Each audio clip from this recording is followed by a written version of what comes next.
हमारी आज की कहानी एक ऐसे 19 साल के लड़के की है जिसको अपनी सौतेली माँ से प्यार हो जाता है। दरअसल इस लड़के की माँ के मरने के बाद इसका बाप एक जवान लड़की से शादी कर लेता है। घर में तो बाप बेटे दोनों इस लड़की के दीवाने थे, लेकिन बाहर भी इस लड़की के बहुत लोग दीवाने बन गए थे। तो कहानी की शुरुआत में हम फोस्को नाम के आदमी को देखते हैं, जिसने ऐना नाम की एक जवान लड़की से शादी कर ली है। ऐना की एक 5-6 साल की बेटी है और पति के मरने के कारण ऐना ने दूसरी शादी कर ली और फोस्को की बीवी भी कुछ साल पहले मर गई थी। घर आने के बाद फोस्को सभी लोगों को शादी की खुशी में एक पार्टी देता है, जहाँ पर परिवार के और शहर के बहुत सारे लोग आए थे। अब फोस्को ने एक जवान और खूबसूरत लड़की से शादी की थी, इसलिए सभी लोग ऐना के बारे में तरह तरह की बातें कर रहे थे कि ऐना फोस्को को बिस्तर पर मजा ही ला देगी। इसके बाद हम फोस्को के बेटे लिवियो को देखते हैं और इसे अपने बाप की शादी से बिल्कुल भी खुशी नहीं हो रही थी, क्योंकि बाप बूढ़ा हो गया था। फिर भी एक जवान औरत को घर में ले आया। इसके बाद रात को फोस्को ऐना का गेम बजाने ही वाला था, तभी एक आदमी फोस्को को नीचे बुलाता है और ये दोनों किसी काम के लिए यहाँ से चले जाते हैं। कुछ देर बाद लिवियो ऐना को देखता है और लिवियो ऐना से ठीक से बात नहीं करता है, क्योंकि लिवियो को अपने बाप पर गुस्सा आ रहा था। इधर हमें पता चलता है कि फोस्को अपने दोस्तों के साथ मिलकर कब्र खोदता है और एंटीक चीजों की चोरी करके उन्हें बेच देता है। लेकिन तभी यहाँ पर पुलिस आ जाती है, जिस वजह से फोस्को और उसके दोस्तों को यहाँ से भागना पड़ता है। अब पुलिस इनके पीछे पड़ी थी, इसलिए फोस्को रात भर अपने घर नहीं जा पाता है। इसके बाद सुबह सुबह फोस्को अपने घर आता है और रात को सुहाग रात नहीं मनाने के कारण फोस्को सुबह सुबह ही ऐना के साथ इंटीमेट हो जाता है। यहाँ फोस्को को देखकर लग रहा था कि ये बहुत ही गवार और चमन टाइप का आदमी है, जिसने शादी सिर्फ घपाघप करने के लिए की है। अगले दिन लिवियो अपने दोस्तों के साथ नहाने के लिए जाता है और ये सभी यहाँ पर बहुत मस्ती कर रहे थे। तभी हम यहाँ पर मिया नाम की लड़की को देखते हैं, जो लिवियो को बहुत पसंद करती थी। और यहाँ पर मिया लिवियो के लिए एक लेटर छोड़कर चली जाती है, लेकिन मिया एक पागल लड़की थी, जिस वजह से लिवियो मिया को भाव नहीं देता था। लिवियो के घर आने के बाद फोस्को लिवियो से बहुत सारा सामान अपनी गाड़ी में रखवाता है, क्योंकि फोस्को सामान की डिलीवरी के लिए शहर से बाहर जाने वाला था। यहाँ पर सबके सामने फोस्को लिवियो को डांट देता है, क्योंकि उसने सामान ठीक से नहीं दिया था और ये सब ऐना भी देख रही थी। इसके बाद रात को ऐना फोस्को से बोलती है कि तुम्हें लिवियो को डांटने की जरूरत नहीं थी, तुम उसे प्यार से भी समझा सकते थे।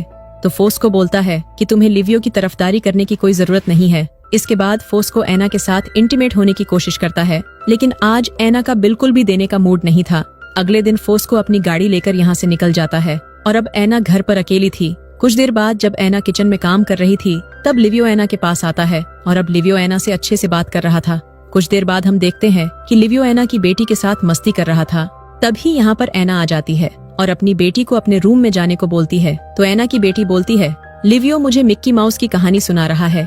ये बात सुनकर ऐना इन दोनों के पास आकर बैठ जाती है। फोस्को के आने के बाद ऐना फोस्को के साथ एक रेस्टोरेंट में जाती है, लेकिन यहाँ पर सभी लोग ऐना और इसके संतरे को ही घूर रहे थे, क्योंकि उन्हें भी यकीन नहीं हो रहा था कि आखिर इस बूढ़े आदमी के साथ एक जवान लड़की कैसे है। अगले दिन लिवियो और ऐना दोनों कुछ बातें कर रहे थे, लेकिन तभी इनके पास गवार फोस्को आ जाता है और इन दोनों की कन्वर्सेशन खराब कर देता है। और फोस्को की गवार बातें ऐना को भी अच्छी नहीं लगती थीं। कुछ दिन बाद फोस्को अपने दोस्तों के साथ चोरी कर रहा था। तब फोस्को को एक बहुत कीमती एंटीक चीज मिलती है, जिसकी कीमत लाखों में थी। अब सभी लोगों को इस एंटीक चीज के बारे में पता चले। इससे पहले फोस्को को इसे बेचना था, लेकिन 1-2 दिन में ही पूरे गाँव में ये बात फैल जाती है कि फोस्को को एक एंटीक चीज मिली है, जिस वजह से फोस्को ऐना और लिवियो को कुत्ते की तरह डांटता है, क्योंकि घर के लोगों से ही ये बात बाहर गई थी। और लिवियो गुस्सा होकर यहाँ से बाहर चला जाता है। इसके बाद रात को ऐना बियर लेकर फोस्को के पास जाती है, ताकि फोस्को का गुस्सा शांत हो सके और फोस्को सारी बातों को भूलकर ऐना के साथ मस्ती करने लग जाता है। अगले दिन हम लिवियो को देखते हैं, जो अब हर टाइम ऐना से बात करने का मौका ढूंढता था और ऐना भी लिवियो को अपना टाइम देती थी। कुछ दिन बाद बहुत ज्यादा गर्मी होने के कारण सभी लोग एक दूसरे के ऊपर पानी डालने लगते हैं और यहाँ पर लिवियो ऐना को पकड़कर उसे पूरा गीला कर देता है। इसके बाद ऐना को पता चलता है कि फोस्को को चोरी करने और एंटिक चीजों को स्मगल करने के कारण पुलिस ने उसे पकड़ लिया है। इसके बाद ऐना और लिवियो दोनों फोस्को से मिलने जाते हैं। फोस्को इन दोनों से बोलता है कि मैं कैसे भी करके पुलिस वालों को बेवकूफ बना दूंगा और 2 या 3 दिन में वापस घर आ जाऊंगा। लेकिन ऐना को पता था ये सब इतना आसान नहीं होगा। इसके बाद ऐना फोस्को के दोस्तों के पास जाती है, ताकि ये फोस्को को बाहर निकालने में मदद कर सके, लेकिन कोई भी ऐना की मदद नहीं करता है। कुछ दिन बाद ऐना फिर से फोस्को से मिलने जाती है। यहाँ पर फोस्को ऐना के उदास चेहरे को देखकर गुस्सा हो जाता है और बोलता है कि मुझसे मिलने आओ तो मुस्कुराया करो और छोटे कपड़े पहन कर आया करो, ताकि रात को मैं तुम्हारे सपने देखकर मजे ले सकूं। फोस्को की गावर बातें सुनकर एना रोने लग जाती है, लेकिन फोस्को को एना के आंसुओं से कोई मतलब नहीं था। अगले दिन लिवियो अपनी आंख साफ कर रहा था, तभी एना यहाँ पर आती है और पूछती है, तुम्हें क्या हुआ है? तो लिवियो बताता है, मेरी आंख में कचरा चला गया है। तो एना लिवियो के पास आती है और लिवियो की आंख से कचरा निकालने लगती है, लेकिन तभी लिवियो खुद को कंट्रोल नहीं कर पाता है और एना को किस करने लगता है। इस चीज से एना थोड़ी डर जाती है और बाहर आ जाती है। इसके बाद रात को जब ये दोनों सो रहे थे तो इन दोनों को एक दूसरे की बहुत याद आ रही थी और एना भी लिवियो के लिए तड़प रही थी। तभी एना के पास लिवियो आता है, लेकिन एना गेट नहीं खोलती है और खुद को शांत करके सो जाती है। अगले दिन लिवियो एना के पास जाता है और एना को पकड़ लेता है, लेकिन एना लिवियो को दूर हटाकर यहाँ से भाग जाती है। इसके बाद रात को एना लिवियो को अपनी बुआ फर्नांडा के घर जाने के लिए बोलती है और जब तक फोस्को नहीं आ जाता है लिवियो को वहीं पर रहने के लिए बोलती है। एना की बात सुनकर लिवियो अपने दोस्तों के साथ मस्ती करने के लिए निकल जाता है और अपने दोस्तों के साथ लिवियो बहुत ज्यादा ही दारू पी लेता है और फिर से अपने घर आ जाता है, लेकिन घर का गेट अंदर से लॉक था, जिस वजह से लिवियो खिड़की के पास जाता है और अपने सर से कांच तोड़कर अंदर आ जाता है। इसके बाद एना जल्दी से लिवियो के पास आती है और लिवियो एक ही बात बोल रहा था कि मैं फर्नांडा के घर चला जाऊंगा। इसके बाद लिवियो फिर से एना को पकड़ लेता है और इस बार एना भी लिवियो को कुछ नहीं बोलती है, क्योंकि जब तक फोस्को नहीं आ जाता तब तक एना भी खुद को शांत करना चाहती थी।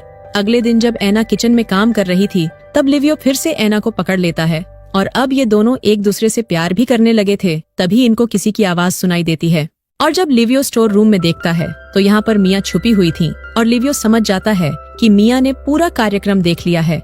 इस बात को लेकर एना बहुत ज्यादा परेशान थी, लेकिन लिवियो एना से बोलता है कि उस पागल लड़की की बात पर कोई भरोसा नहीं करेगा। इसके बाद सभी को पता चलता है कि फोस्को को कल जेल से रिहा कर दिया जाएगा। इसके बाद एना से मिलने फर्नांडा आती है। फर्नांडा देखती है कि एना बहुत ज्यादा उदास है और एना फर्नांडा को लिवियो और अपने बारे में सब कुछ बता देती है कि हम दोनों कब से साथ में बिस्तर गर्म कर रहे थे और एना ये बात फोस्को को बताना चाहती थी। एना की बात सुनकर फर्नांडा को बहुत गुस्सा आता है, लेकिन फर्नांडा एना को ये सारी बातें फोस्को को बताने से मना कर देती है, क्योंकि फर्नांडा नहीं चाहती थी उसके भाई का दिल टूटे। इसके बाद हम देखते हैं कि फोस्को के आने की खुशी में सभी लोग पार्टी करते हैं, लेकिन एना अभी भी डरी हुई थी। इसके बाद ये सभी बहुत दारू पीते हैं और ज्यादा दारू पीने के कारण फोस्को साइड में हल्का होने के लिए जाता है, लेकिन फोस्को यहाँ पर लेट जाता है। तभी फोस्को अपने सामने मिया को देखता है और मिया फोस्को को एना और लिवियो की सारी बातें बता देती है। इसके बाद फोस्को फिर से दारू पीता है और पार्टी एंजॉय करने लगता है। कुछ देर बाद ये सभी घर आ जाते हैं और फोस्को का बहुत तेज सर दर्द हो रहा था। फोस्को को एना और लिवियो के घपाघप की बात पता होने के बाद भी फोस्को दोनों से बहुत अच्छे से बात कर रहा था। शायद फोस्को पुरानी बातों को भुलाकर अपनी बची हुई जिंदगी को अच्छे से जीना चाहता था और ये बात लिवियो भी अब समझ चुका था। कुछ दिन बाद हम देखते हैं कि लिवियो ने सेंटिना नाम की लड़की से शादी कर ली थी। इसके बाद जब ये सभी डिनर कर रहे थे तब एना लिवियो को बार बार देख रही थी, यानी एना अभी भी लिवियो से प्यार करती थी और फोस्को एना की सारी हरकतों को देखकर भी चुप था। इसके बाद एक फैमिली फोटो ली जाती है और इसी के साथ इस कहानी का यहीं पर अंत हो जाता है। हमारी वीडियो देखने के लिए बहुत बहुत धन्यवाद। मिलते हैं अगली वीडियो में, तब तक के लिए नमस्कार।